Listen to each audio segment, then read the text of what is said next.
பெண்களுக்கு கருக்கலைய போவதை உணர்த்தும் அறிகுறிகள்.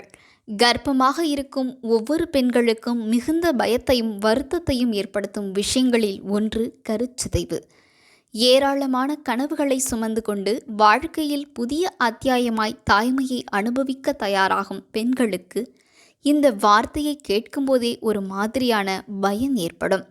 கருச்சிதைவு என்பது கர்ப்பத்தின் ஆரம்ப வாரங்கள் அல்லது மாதங்களில் திடீரென நிகழும் பொதுவான மற்றும் மோசமான ஒரு நிகழ்வு. ஏனென்றால் கர்ப்பத்தின் முதல் 3 மாதம் வரை கருவானது நிலையானதாக இருக்காது. சில சமயங்களில் தானாகவே கலையும் வாய்ப்பும் உண்டு.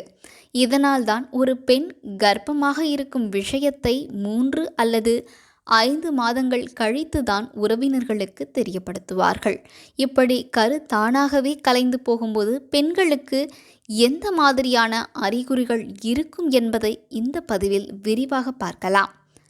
3 நாட்களுக்குள் மேல் நீடிக்கும் இரத்தப்போக்கு, முதுகு மற்றும் வயிற்று பகுதியில் கடுமையான பிடிப்பு மற்றும் வலி, இரத்த கட்டிகளுடன் கடுமையான இரத்தப்போக்கு, திடீரென உடல் எடை தானாக குறைவது, பிறப்புறுப்பின் வழியாக திசுக்கள் உறைந்து வெளியேறுவது, பிறப்புறுப்பில் வெள்ளை அல்லது பிங்க் நிறத்தில் திரவம் வெளியேறுவது, மார்பக பகுதியில் மென்மை, குமட்டல், வாந்தி போன்ற கர்ப்ப காலத்தில் ஏற்படக்கூடிய அறிகுறிகள் இல்லாமல் போவது,